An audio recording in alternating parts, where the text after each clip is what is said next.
All right, I have to do this. Tip weight reduction pruning. That's the tree. Pretty tall tulip. I would estimate 80 to 90 feet tall. I'm using a Spiderlift today, and it was really hard to get it into this position and get all the outriggers down.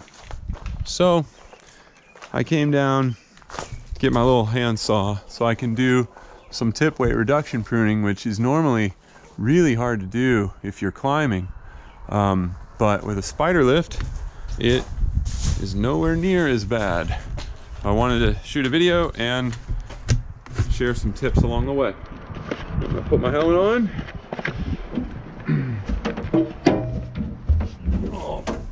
Okay. And let's get to work.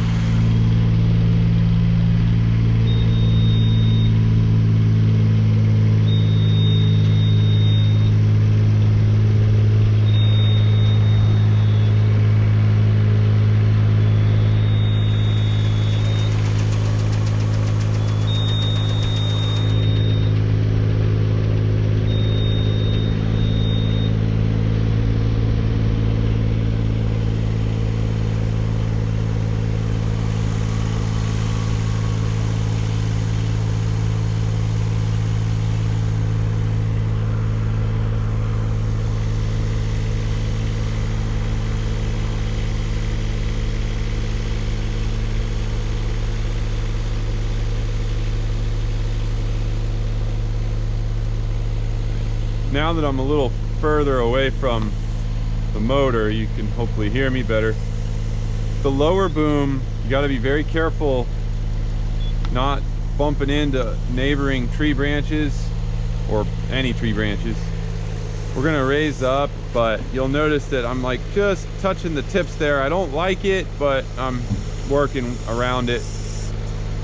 The way you move the boom in and out can really play a big role in how you get past those branches. You don't want to cause damage to the tree, and you also don't want them scraping on the lift. So see how I'm rubbing in the one at the joint there? I'm going to turn a little bit to get out of it. Okay, I'm going to turn to get out of it. Now if I turn too much, I'm going to be in this one. But there's ways around that. I can raise my upper boom to go over this one. You just want to like kind of look up as you're going, make sure you don't raise your boom up into something. You really have to have a lot of situational and spatial awareness when using the lift. All right, so that's our max telescope for the lower boom. And as I rotate, it'll put a little bit of bend on those branch tips down there, but it's not substantial. It's nothing to worry about. Okay, let's go ahead and do a proper pruning cut before it gets too dark. I'm gonna first try to do this one out here. Now, proper pruning, excuse me, I'm trying not to move my head too much. Proper pruning is all about quantity. It's all about quantity. If you prune too much, you risk killing the whole branch system. If you do that across the whole tree, you risk killing the tree. And if not killing it, you at the very least risk causing health decline. So there's a few rules with pruning that we have to abide by, and I'm going to attempt to demonstrate a couple good pruning cuts. When I look at this branch, I'm looking at the very tips. I want to do tip weight reduction because this whole system is really big and I don't have it incorporated in my cable system, so there's a lot of weight that's leaning out over my house. I'd like to prune some of this off. One of the rules is I don't like to go more than 20% of living branch material. Let me go ahead, I'm gonna turn the lift off for right now. You can see how high I am. I can get above this tree if I wanted to, but I'm not going to for this. Anyway, 20% of living branch material per system. So with this, from the tips here down to the main union down to that union where it joins this stem. Okay, this is a leader, and then this is like a sub leader, and then these are little branches off the sub leader. All right, I don't want to take more than 20% of a sub leader without risking killing the sub leader, and I don't want to take more than 20% of the whole leader, which is this sub leader and this sub leader, all the way back to that leader. Okay, and because I might risk killing this whole sub leader. So I wouldn't want to, for example, I wouldn't want to prune this whole thing back to that union. The reason being, it's a lot to prune in one season. Now I can do that over a period of multiple seasons, but it is a lot. It would do a lot of weight reduction, but we're not just worried about weight reduction, we're also worried about the longevity of the tree. So less is more with pruning, okay? So good tip weight pruning requires the arborist to really get out there. All right, so that's the first thing I want to say. No more than 20% ideally. 33% max. If you're taking more than 33%, you might as well start considering to just take the whole limb if that's really required. Take the whole limb back to the next dominant leader. And then just make sure that you're not putting that dominant leader in a bind by taking too much material out of it. All right, the next rule is you got to prune back to something that's a third the diameter, and you got to leave that behind to resume the growth leader. Okay, and then we're going to talk about how to do a proper pruning cut. So I'm gonna just go ahead and take this back to here, and this is you know, big enough to take over. It would be wrong to try to take this whole thing probably back to here. It wouldn't be as good, because this one is like not just, it's just not as big as this one. Okay, it'd be even worse to try to take it back to, say, this little guy right here. That would be not big enough for sure. Okay, so anyways, I'm going to demonstrate a proper pruning cut now.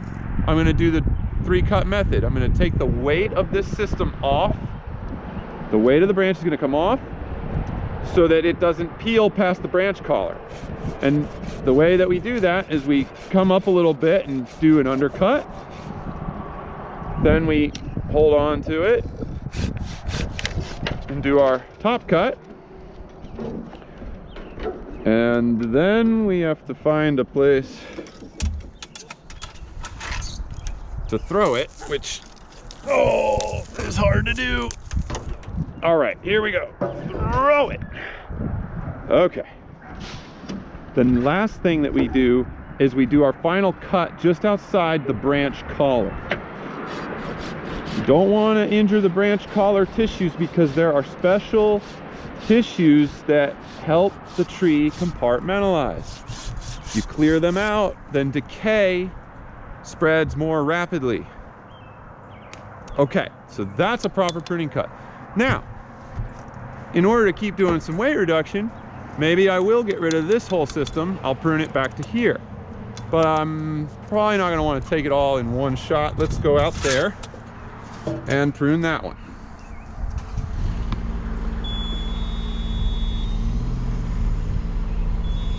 Now, you know, ideally I would maybe have a ground person helping me rig this stuff. It's pretty dangerous to be trusting on your ability to hold the branches. All right, so let's do this one.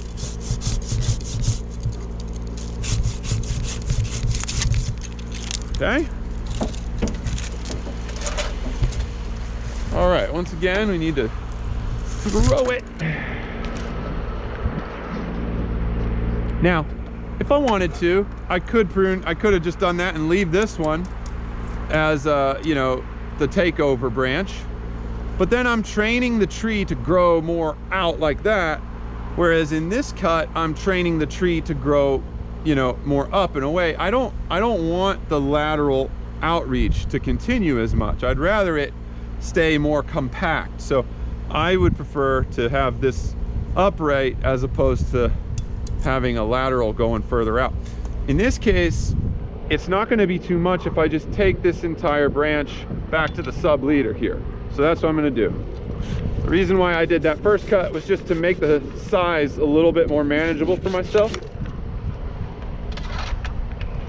I can't go into it this video, but there's a special type of cut called the snap cut, which makes this pruning a lot easier. If you are by yourself and you don't have a rope, you can use two hands after you make your cut to snap it off. That'll be in another video. Anyway, let's now try to get in to where we can make a good pruning cut. All right, I'm gonna close that to keep the sawdust from getting in there. And I've reduced enough weight. Now I'm gonna prune outside the branch collar. Now there's like a bulge that you can see with some of these. But if you can't see the bulge, then you wanna trace the branch bark ridge and then kind of mirror it away, and that will be most of the time a good spot. I'm sorry if my head is shaking a lot. It's hard to do this. There we go. Okay, chunk of wood. Every little chunk of wood can cause serious damage to the machine if it hits it. So be very, very, very careful, very hands-on. Now look, I could have maybe gotten just a touch more in there, but it's better to be just a little bit too far out than it is too far in, because if you go too far in, you clear those tissues. You don't want to stub cut either, like leaving a stub like that long. You don't want to do that because that's going to also cause decay to progress a little bit more, because it won't compartmentalize really well. The whole stub will die, and then the tree can't compartmentalize, close over. This type of cut right here, where you're just outside the branch collar, is ideal because the tree can compartmentalize relatively easily. Okay, and another rule with the pruning is when we're doing tip weight reduction pruning or pruning with tree health in mind, we want to try to limit ourselves to no more than a 4-inch diameter cut. If we can complete the objective without having to make any cuts over 4 inches diameter, then that's great, because the tree can compartmentalize those smaller cuts a lot more effectively than a big gaping cut, you know? So this is just one subsystem, one sub leader. I got one, I got two, I got that one over there, that one over there. You know, there's so much of this that I would, you know, coast around and do them all. Again, with climbing, you just gotta embrace the suck and get out to the tips. It's really hard. But with the Spiderlift, it's nice. You can just set up, you know, set up in one corner of the tree, do a bunch of tip weight reduction in that corner, and then set up in another corner, do a bunch of tip weight reduction in that corner. It's a lot easier. Plus, when you start going out on the tips that are in the sub leaders like this, you lose your central tie-in point, which makes it excruciatingly difficult to climb. When you have a tie-in point, it's not nearly as big a deal. All right, so for this one, there's a few different things I could do. I'm gonna prune this guy here. I'm pruning it that unsuitable to take over.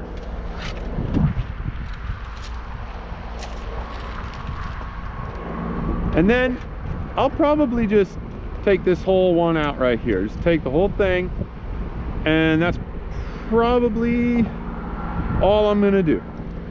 Now, you might be wondering, well, why am I not just stripping out the interior branches to reduce weight? Well, that would be really bad, because that would be lion's tailing.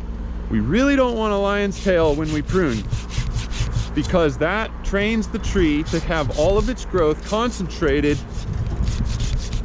in the tips. And then when wind comes, there's no interior branches or lower branches to act as baffling to absorb the wind forces. So lion's-tailed trees are, you know, they might be weight reduced in the immediate term, but in the long term, they're more hazardous for limbs to break out. If that makes sense. But obviously people lion's tail their trees, or other tree crews and stuff might lion's tail a tree because it's easier to get those lower branches than it is to go all the way to the tips. So, but we don't want to do that, okay? We don't want to do that. So I might take one of those out just to thin it. Why not? It'll do a little bit more weight reduction, and it'll also be within our limitation. Okay, so I'm going to go ahead and just take this one. Now the really small ones, I don't have to stub cut them first. As long as I support them really well with my hand, then I can just cut all the way clean through right outside the branch collar. But I've been doing this for a long time, so I know how to not damage the branch collar and have the weight peel on it. I don't want to do that. If you don't know how to do that, then just do the 3-cut method. All right, here's a little guy. I could just take some of this off, take this part off back to here. In fact, that was dead anyway. So if they crack like that, they could be dead. Yeah, so I'm just gonna take that whole system. Just gonna get a little closer to it. That's something to think about too. Knowing what's already dead, if you can clear that out first, then you know what you're left with. You know what you're left with, and so, you know, maybe that would influence how much you take up further on the branch or in different places. It's a good thing I didn't take this one out or this one out thinking that this one was a live branch, because it was actually already dead. And so then if I take that one out, then this one's already dead, then I'm starting to contribute to lion's tailing this whole system. I hope this is making sense. I'm running out of daylight. I just need to get to one more branch, and maneuvering with the lift to try to get in between. There's a temptation to like clear all this out of my way so I can get to there. But you really can't do that. The reason being, you don't want to strip out those interior branches, okay, as we mentioned earlier. So rather than do that, you have to kind of be more creative with how you come in. I'm going to come underneath, and then I'm going to telescope out, and then I'm going to kind of lift up a little bit once my bucket is past it. Maybe I'll rotate my bucket. Let's rotate the bucket jib instead. All right, I don't want to hit this branch either, and obviously it starts to get kind of congested, so you gotta be careful and situationally aware. All right, so we're up there, we're up here, lift our upper boom slightly. Woo, it's bouncy at this height and extension. It's very bouncy. So, and the controls also, they drift for a minute. Okay, they drift like a second further than you think they're going to. So always account for that. With this system, I could just take all this back to here as long as this is alive. Nope, it ain't. So there you go. If it's dead, then it doesn't count, obviously, as a suitable leader to go back to. All right, how am I going to get this out of here? Come on, there we go. Come on, there we go. And toss. Okay, if it's dead, it does not count as a suitable leader. So I could either prune this whole thing back to here, or I have to get a little further out and prune it to there. So, you know, I'm going to try to do that, but I might not be able to. Let's see.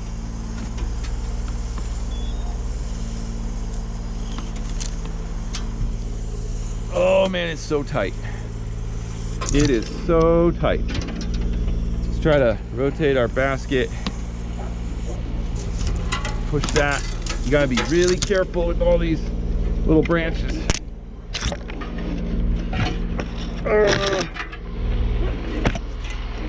But this is what good pruning is all about. I'm gonna go ahead. I'm gonna attempt to come in a bit. Kind of come up a bit. See if I can't.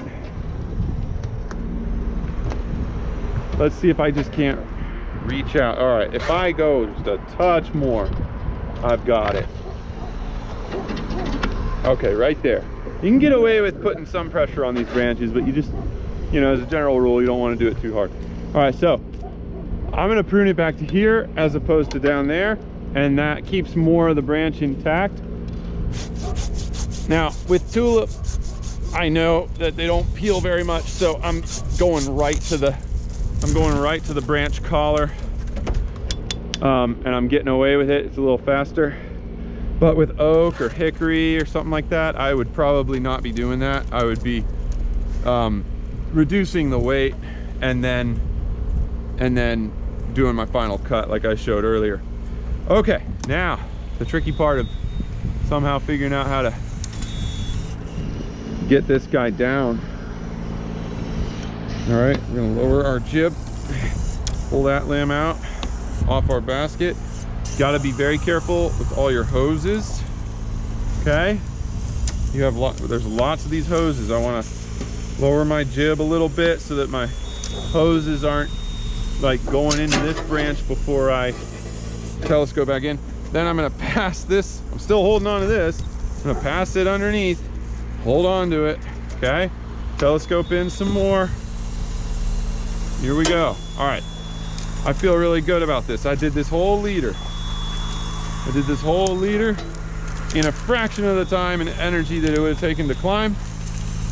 There we go. Now I've still got this limb in my hand. All right, now I'm in the clear. Now I can throw it. Don't try to throw it if you're not in the clear, because you won't, you know, it's gonna hit a limb, get caught, and then you know it's gonna land on the lift or the house. That's how it works every single time. I hope this video was informative and helpful. And I hope you guys are safe with your pruning and ethical.